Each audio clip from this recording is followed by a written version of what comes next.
Hi, on this topic, digital gaming, I want to rely more on some of your own experiences playing games online and video games because, just to be very honest, Professor Banks does not have a lot of background on this topic. Apart from playing an old version of Tetris and a couple of goofy games on my smartphone, I don't have a lot of video gaming experience. So when we talk about topics related to video gaming in the discussion boards, I want you to share some of your own experiences playing games online.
The internet has truly transformed video games and digital gaming in terms of how the games are played. I mean, prior to the internet, of course, when people played a video game, it was usually a very solitary experience. You would just be playing the game by yourself, or at most, if you were playing in an arcade, maybe with one or two other people.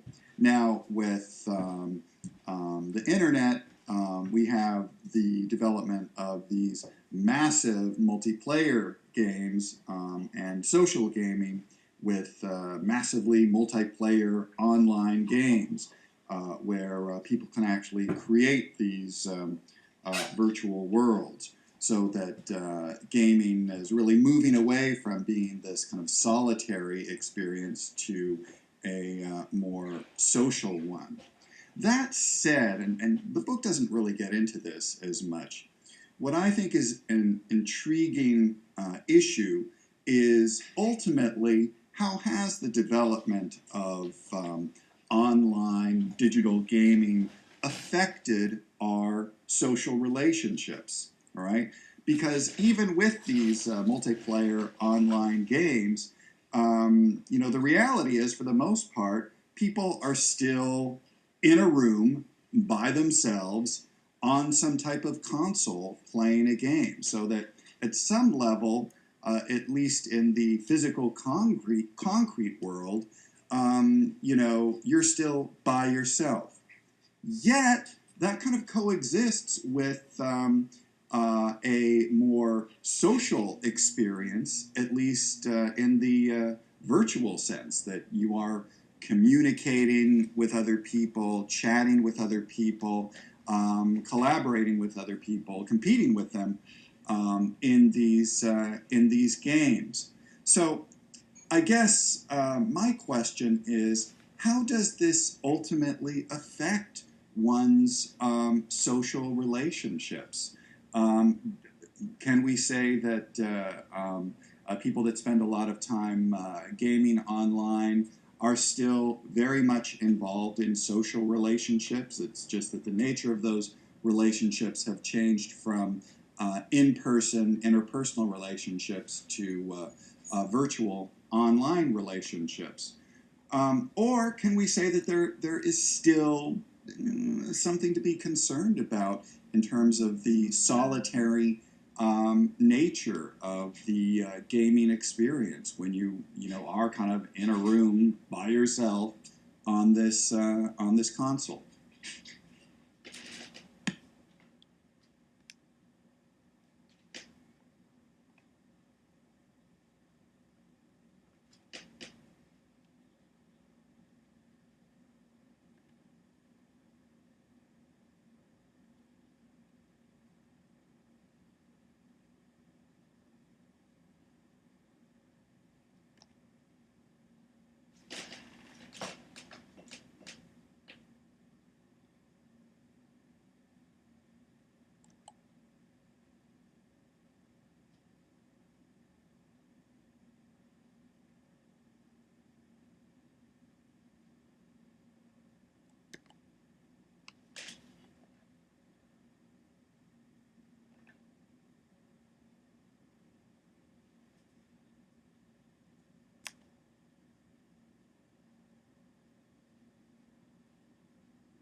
So, video games are increasingly incorporating advertising and commercial sponsorship. And this section of the chapter uh, gives us a couple of examples of this kind of fusion between online gaming and advertising.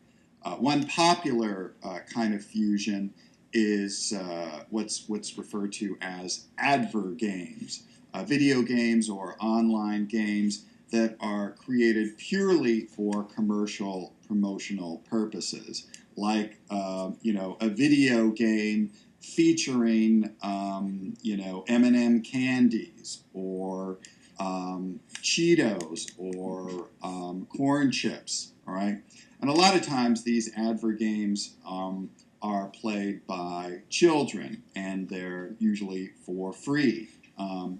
It raises, I think, a couple of social issues that some critics are concerned about.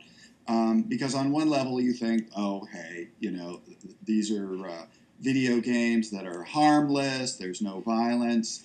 But some educators worry that if you just let all these young kids and children play these advert games, it really does kind of convey certain ideas about materialism and consumerism, and it may train these young players of these advert games to increasingly want certain kinds of consumer products and to pester their parents to buy these products for them. Another concern that some scholars have about these adver games that are played by young people and children is that when someone plays these games, the game tries to compile a lot of information about the background of the user, the kid's name, their age, their sex, their hobbies, their interests, their likes, their dislikes, and so on.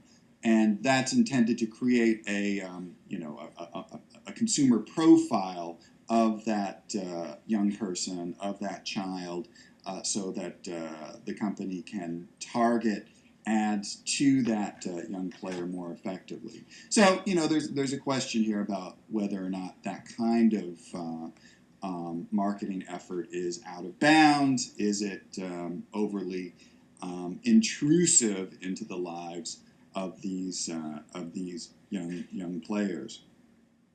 So the other kind of collaboration between advertising and video games and online gaming are in-game advertisements. This is when ads for a particular product are incorporated into the game itself, all right? So that as you're playing some video game, you'll see billboards for particular products. You'll see players drinking cans of Coke or drinking Starbucks coffee, or again using a variety of other products that wind up being incorporated into the game.